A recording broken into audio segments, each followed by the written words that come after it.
At my sister's wedding, my father offered me $2 million to stay silent. When I refused, his rage sent me to the ER. But he never expected that the daughter he broke would be the one to destroy him. The ballroom shimmered beneath the glow of countless chandeliers, their crystals scattering light like fragile promises. Laughter and the clinking of champagne glasses filled the air, weaving an atmosphere of celebration that felt too perfect, almost suffocating. My sister Olivia, radiant in her custom silk gown, floated through the crowd like she was born to be adored. Every eye followed her, every smile was for her. Our father, Richard Carter, stood proudly beside her, tall, confident, basking in the admiration of the wealthy guests he had invited to witness not just a wedding, but a performance. And I, Lucy, his other daughter, stood quietly at the edge of the golden spectacle, clutching my glass and forcing a polite smile that concealed the storm churning inside me. Growing up, it was always Olivia who could do no wrong. She was the darling daughter, the one who inherited our mother's grace and our father's charm. I, on the other hand, was the quiet one. Smarter, yes, but inconveniently independent. I didn't bend easily to their will. When I graduated with honors and launched my own design firm from nothing, I thought I had finally earned their respect. But success didn't change the hierarchy in our home. It only sharpened the line between us. I had always been the daughter they tolerated, not celebrated. As the ceremony ended and the music swelled for the reception, I tried to focus on the joy of the moment, but my father's smirk whenever his eyes flicked toward me told another story. The way he looked at me carried the same unspoken message he had sent all my life. Don't forget your place. I could almost hear his voice in my head. Don't outshine your sister. Don't cause trouble. Don't ruin this perfect image. Then came the moment that would shatter the illusion completely. My father stood at the center of the grand hall, microphone in hand, his voice booming with theatrical warmth. Tonight, he began, I want to do something special for my girls. The crowd hushed, attention shifting to him with reverent smiles. I felt the familiar tightening in my chest, the prelude to humiliation I had learned to expect whenever he made announcements. He placed a proud hand on Olivia's shoulder. To my eldest daughter, the light of my life, who's now married to a wonderful man, I want to give a gift worthy of her new beginning. He paused for dramatic effect, eyes gleaming. $2 million to help her start the life she deserves. Applause and gasps rippled through the ballroom. My heart sank, not out of envy but exhaustion. It was so typical, extravagant, performative, and entirely self-serving. My father had built his life on appearances, on buying affection and respect. Olivia beamed, tears glistening as she hugged him, the perfect image of the grateful bride. Then he turned to me, that same smile plastered on his face like a mask. And for my younger daughter Lucy, who has worked so hard and accomplished so much, I offer the same gift. $2 million, no strings attached, to invest, to grow, to enjoy life. The crowd's reaction was approving. People nodded, impressed by his fairness. My mother dabbed at her eyes, whispering to the woman beside her about what a generous man he was. Olivia's expression faltered for a moment. Surprise, maybe guilt. But she quickly masked it with a soft smile. All eyes turned to me. I felt their expectation pressing on my chest. I should have smiled, said thank you, played my role, but I couldn't, because I knew what that money really was. Payment for silence. Payment for years of neglect and humiliation. A bribe disguised as generosity. I stood up slowly, my voice calm but firm. No, Dad, I don't want your money. The sound of my words sliced through the room like a blade. Conversations died mid-sentence. Forks stopped midway tothalips. My father's face froze, disbelief flashing before his expression hardened. Excuse me? I said no, I repeated, looking him straight in the eyes. You can't buy forgiveness. You can't erase the way you treated me just because it's convenient now. A murmur spread through the guests, shocked and intrigued. My mother's face turned pale, and Olivia's eyes widened in panic. Dad took a slow, deliberate step toward me, his jaw tightening. Don't embarrass me tonight, Lucy, he said under his breath, his voice laced with venom. I'm not embarrassing you, I replied. I'm just being honest. The whispers grew louder. Someone coughed awkwardly. Olivia's hand gripped my arm, her voice trembling. Lucy, please, not here. But I pulled away. My pulse thundered in my ears, my vision trembling from the rush of adrenaline. I had spent my entire life being quiet. Not tonight, Dad's mask cracked. His voice rose, trembling with fury. You ungrateful brat, he spat. You always have to ruin everything. You can't stand it when someone else is happy. That's not true, I said, my tone soft but steady. I just refuse to be part of your lies anymore. He lunged forward suddenly, grabbing my wrist. Pain shot up my arm. You're pathetic, he hissed. You'll regret this. Before I could react, his hand shoved me backward, hard. My heel caught on the carpet, and I crashed into the corner of the buffet table. A searing pain exploded through my ribs, knocking the breath out of me. Plates shattered. Glass spilled. The crowd gasped as I hit the floor. For a moment, everything blurred. The chandelier lights spun above me. The music faded into distant echoes. My mother screamed my name. Olivia's face twisted in horror, and my father stood frozen, his chest heaving, realizing what he'd just done. Someone shouted to call an ambulance. As I lay there, pain pulsing through my body, I stared up at the man who had just attacked his daughter in front of hundreds of witnesses, and saw no remorse in his eyes. Just anger, wounded pride, and fear of exposure. The last thing I heard before darkness took me was his voice, trembling with rage. She fell. She slipped. Do you hear me? She slipped. But I hadn't slipped. He had pushed me. And as the sirens grew louder in the distance, one thought anchored itself in my mind with icy clarity. My father had declared war, and he had no idea what I was capable of when pushed too far. When I woke up, the sterile scent of disinfectant and the rhythmic beeping of machines filled the room. My ribs throbbed with each breath, and my head felt heavy, as if I had been dragged through a storm and left to dry in its aftermath. The hospital ceiling above me was blank and indifferent, much like the faces that had surrounded me all my life. A nurse entered, checking the monitors, and when I asked what had happened, she sighed softly and said, You fell, dear. You're lucky it wasn't worse. Fell.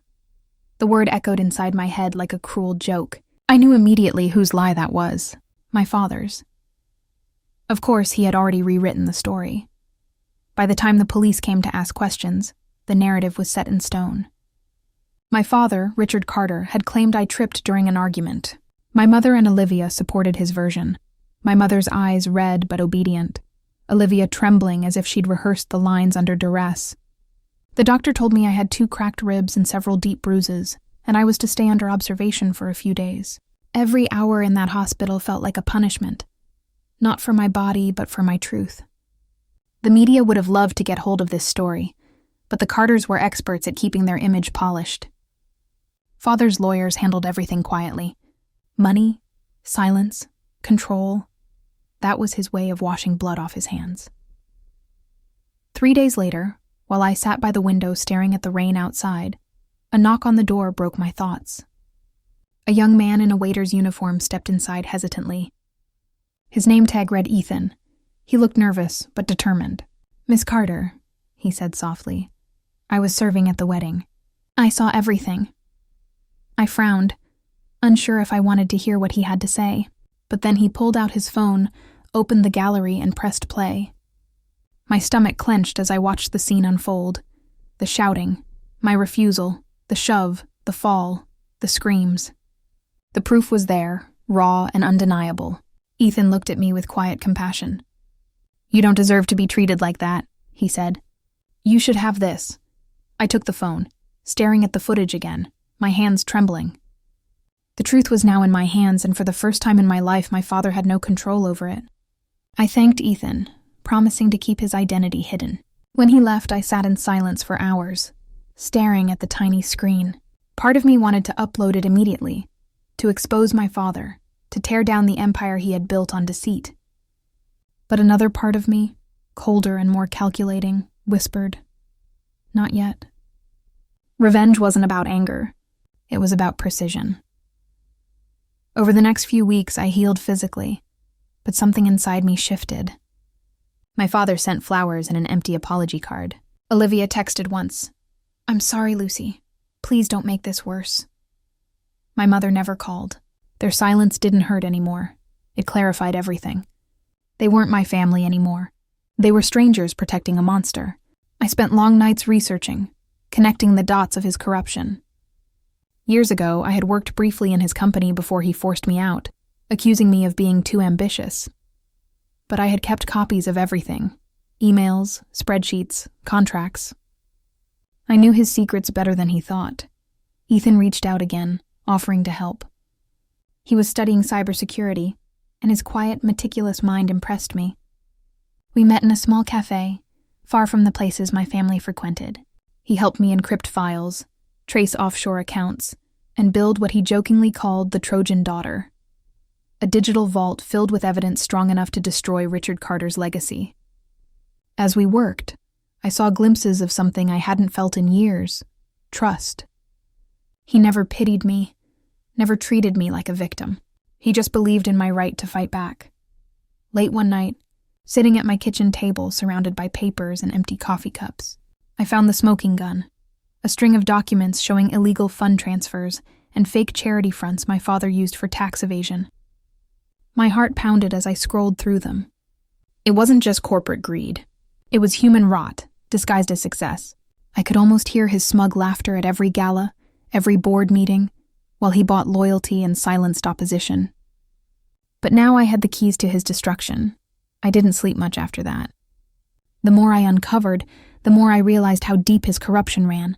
Politicians, contractors, even a judge or two, all complicit.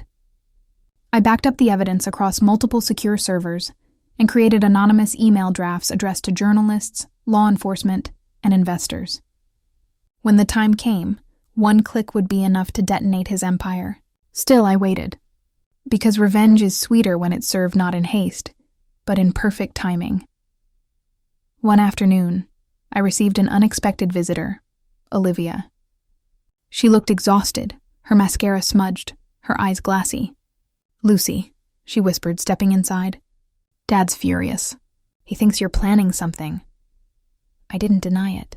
"Are you here to warn me?" I asked, "or to protect him?" She hesitated, then said, "I just want this to stop." "He's still our father." I laughed bitterly. "He stopped being my father the night he pushed me." Her voice cracked. "You're not the only one he's hurt." That confession lingered in the air, heavy with meaning. When she left, she didn't ask me to forgive him again. Maybe she finally saw the truth. Or maybe she was too scared to face it.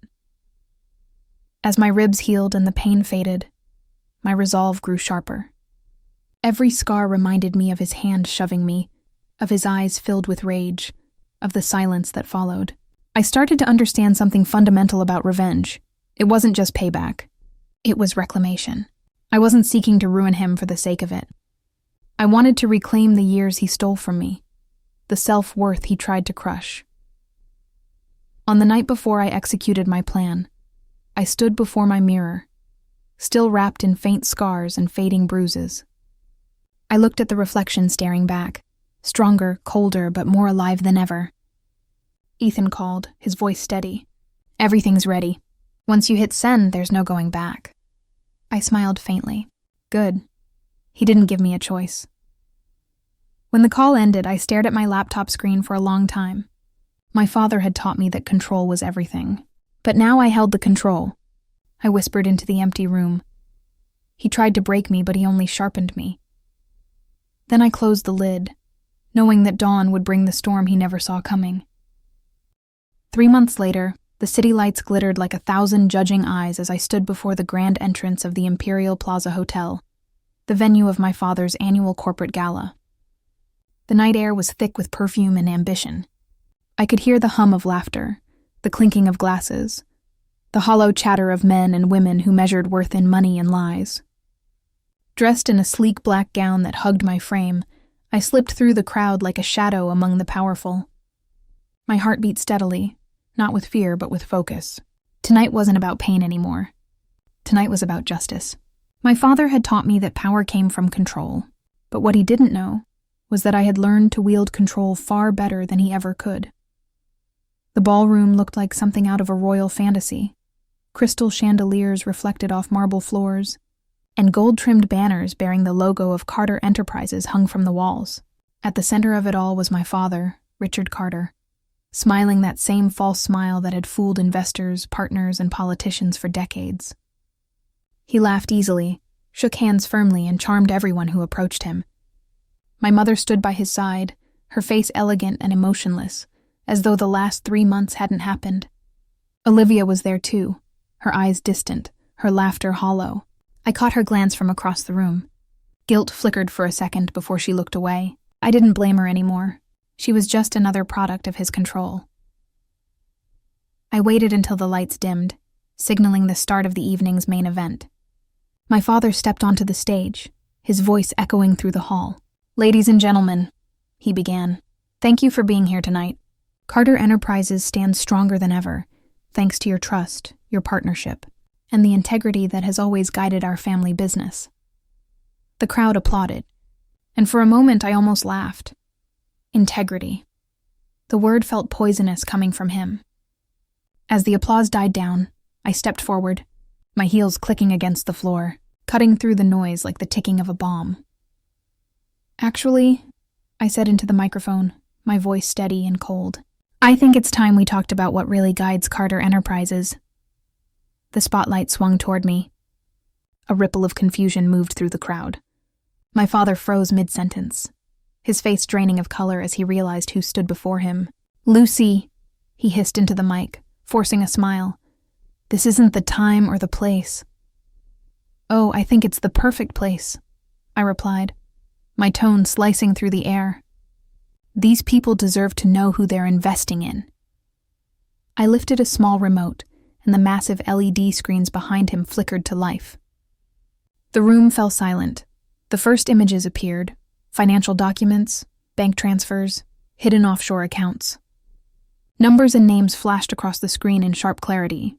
Murmurs filled the hall as people leaned forward, recognizing the transactions, the companies, the dates. "For years," I said, my voice echoing, "my father built his empire on corruption, fraud, and bribery. The man you trust with your money has been stealing from you while pretending to be your savior." My father's mask shattered. "Turn it off," he shouted, signaling to the technicians. But Ethan, stationed near the control booth, locked the system. The next clip rolled automatically, a video from the wedding. The moment he shoved me, the crowd gasped, some audibly crying out in shock.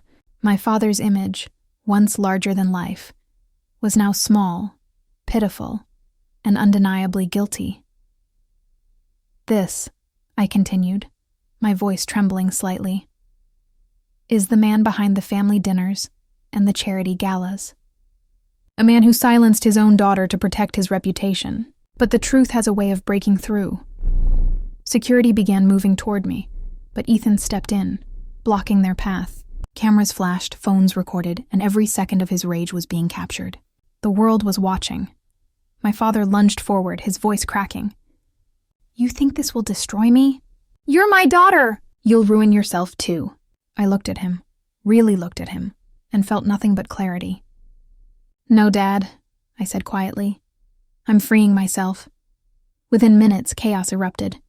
Investors whispered furiously, journalists scrambled for quotes, and the board members' faces turned pale as they realized what the evidence meant.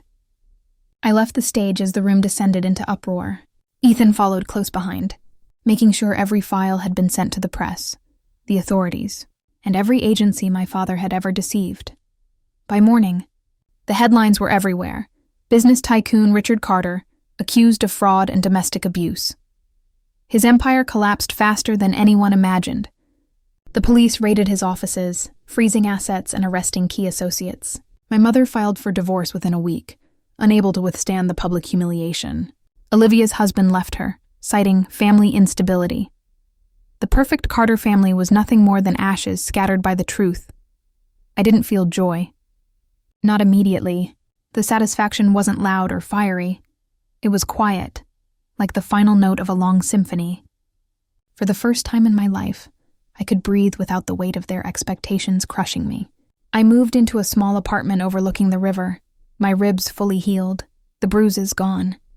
But the lessons carved deep beneath my skin. One night, as the city lights shimmered across the glass, Ethan brought me coffee and leaned against the window beside me. "You did it," he said softly. "He's finished." I stared at the skyline, the reflection of my face faintly visible in the dark glass. "He taught me everything about control," I said. "He just never imagined I'd use it against him." Ethan smiled, his eyes warm with quiet admiration. "Do you feel better?" I took a slow sip, watching the steam rise between us. "Better? No," I said, my voice calm but certain. "But free?" "Yes, finally free." The silence between us was peaceful. For the first time, I didn't feel like a wounded daughter or a broken soul. I felt like someone reborn. My father's downfall wasn't just revenge. It was liberation. He had spent his life believing he could buy love, loyalty, and forgiveness. But I had learned something far more powerful, that respect, once lost, could never be purchased again. As dawn crept across the horizon, coloring the sky with streaks of gold and crimson, I set down the empty cup and whispered to myself, "He took everything from me. But he gave me one gift in return, the courage to take it all back." Ethan reached for my hand, and for the first time in years, I allowed myself to feel the quiet warmth of hope. Richard Carter's name would forever be remembered in disgrace, but mine, Lucy Carter, would live on, not as the forgotten daughter, but as the woman who dared to stand up, fall, and rise again. And as the city awakened beneath the first light of morning, I knew my story wasn't ending here. It was only just beginning.